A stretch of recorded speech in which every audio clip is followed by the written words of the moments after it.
Hi అండి, నమస్తే. నేను మీ Soujanya. Welcome to silkies foods. ఈరోజు మనం జొన్న పిండితో చాలా టేస్టీగా హెల్తీగా రొట్టెని ఎలా చేసుకోవాలో చూసేద్దాము. ఈ రొట్టెని పిల్లలకి ఈవినింగ్ టైంలో స్నాక్స్గా అయినా పెట్టవచ్చు, లేదంటే మార్నింగ్ టైంలో బ్రేక్ఫాస్ట్గా అయినా ఇవ్వచ్చు. అంతేకాదండి, షుగరు, బీపీ, థైరాయిడ్, వెయిట్ లాస్లో ఉన్న వాళ్ళు కూడా ఈ రొట్టెని ఎలాంటి సందేహం లేకుండా తినవచ్చు. ఎక్కువ కష్టపడకుండా చాలా సింపుల్గా ప్రిపేర్ చేసుకోవచ్చు. మరి తయారీ విధానం చూసే ముందు వీడియో నచ్చితే లైక్ చేయండి. ఎవరైనా ఫస్ట్ టైం చూస్తుంటే ఛానల్ని సబ్స్క్రైబ్ చేసుకోండి. ముందుగా ఒక మిక్సింగ్ బౌల్ తీసుకొని అందులోకి 2 కప్పుల జొన్న పిండి తీసుకోవాలండి. ఇది జొన్న పిండి ఇలా మెత్తగా మిల్లు పట్టించుకోవాలి, లేదంటే మీరు మార్కెట్లో అయినా జొన్న పిండి దొరుకుతుంది, అదైనా తెచ్చుకొని వాడుకోవచ్చు. 2 కప్పుల జొన్న పిండిలోకి 2 పచ్చిమిర్చి, 2 వెల్లుల్లి, ఒక చిన్న అల్లం ముక్క మిక్సీ పట్టిన పేస్ట్ని వేసుకోండి. ఈ పేస్ట్ని వేయటం వల్ల రొట్టె చాలా టేస్టీగా ఉంటుందండి. పిల్లలు కూడా చాలా ఇష్టంగా తింటారు. నెక్స్ట్ 1 స్పూను జీలకర్ర, నెక్స్ట్ 1 గంట పాటు నానబెట్టిన పెసరపప్పు. నేను 2 స్పూన్ల వరకు నానబెట్టుకున్నానండి. అవి మొత్తం కూడా వేసుకుందాము. తర్వాత కొంచెం పసుపు, మరీ ఎక్కువ వేయొద్దండి, మరీ పసుపుగా కనిపిస్తాయి. తర్వాత రుచికి సరిపడా సాల్ట్, అందులోనే 2 స్పూన్ల వరకు నువ్వులు. ఇవి పచ్చి నువ్వులేనండి, ఎలాంటి రోస్ట్ చేయలేదు. కొంచెం కారం వేస్తున్నానండి. ఆల్రెడీ మనం పచ్చిమిర్చి వేసాం కాబట్టి కొంచెమే వేసుకోండి. కొంచెం ఇంగువ, ఫ్లేవర్ చాలా బాగుంటుంది, టేస్ట్ కూడా చాలా బాగుంటుంది.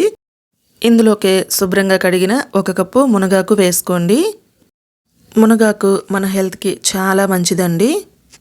మునగాకులో ఏ విటమిన్ చాలా ఎక్కువగా ఉంటుంది, అంతేకాదండి కాల్షియం కూడా చాలా ఎక్కువగా ఉంటుంది.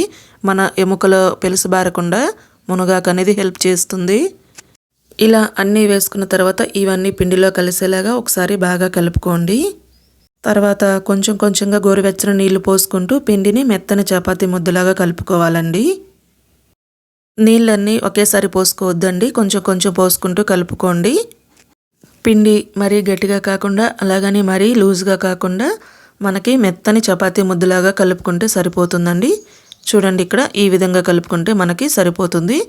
ఇప్పుడు తడిపిన గుడ్డని గట్టిగా పిండేసి పిండి మీద వేసుకుని పిండిని ఒక 15 నిమిషాలు పక్కన పెట్టుకున్నారంటే పిండి చక్కగా నానుతుంది. ఇప్పుడు స్టవ్ వెలిగించుకొని స్టవ్ పైన దోశ ప్యాన్ పెట్టుకొని మీడియం ఫ్లేమ్లో ప్యాన్ని కొంచెం హీట్ చేయాలండి. ఈలోపు మనం రొట్టెని ఒత్తుకోవాలి. చూడండి, పిండి ఇక్కడ చక్కగా నానిపోయింది. ఇలా నానిన పిండిలో నుంచి చిన్న జామకాయ సైజ్ అంతా పిండి ముద్దను తీసుకొని మిగిలిన పిండిని గాలి తగలకుండా మూత పెట్టి కవర్ చేసుకొని రెడీగా ఉంచుకోండి. ఇప్పుడు మనం తీసుకున్న పిండి ముద్దని రొట్టెలాగా తట్టుకోవాలండి. దానికోసం ఒక ప్లేట్ కానీ ఒక చపాతీ పీట కానీ తీసుకొని తడి క్లాత్ వేసుకొని నూనె రాసుకున్న చేతితోటి రొట్టెలాగా ఒత్తుకోవాలి. రొట్టెని మరీ మందంగా కాకుండా మరీ పల్చగా కాకుండా మీడియం సైజుగా ఒత్తుకుంటే సరిపోతుందండి. చూడండి, ప్యాన్ కూడా కొంచెం హీట్ అయింది. ఇప్పుడు 1 స్పూను ఆయిల్ అప్లై చేసుకోండి.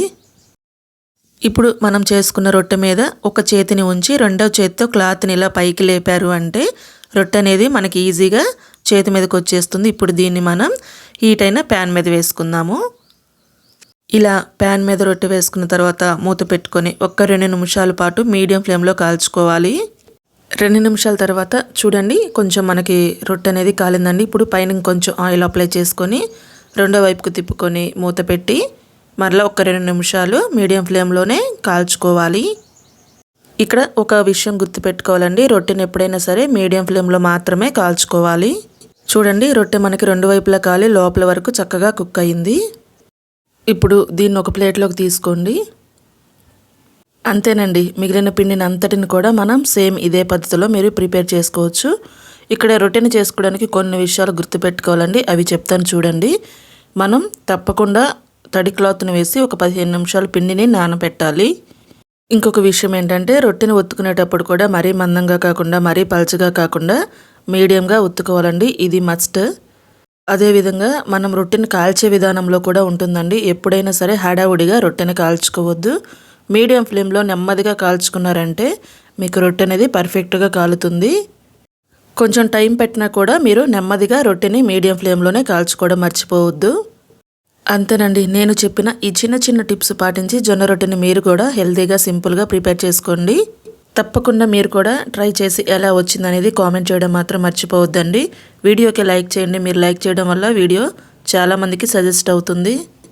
మీ ఫ్రెండ్స్కి రిలేటివ్స్కి కూడా వీడియోని షేర్ చేయండి. మరిన్ని రెసిపీస్ కోసం మన ఛానల్ని సబ్స్క్రైబ్ చేసుకొని పక్కనే ఉన్న బెల్ని యాక్టివేట్ చేసుకోండి.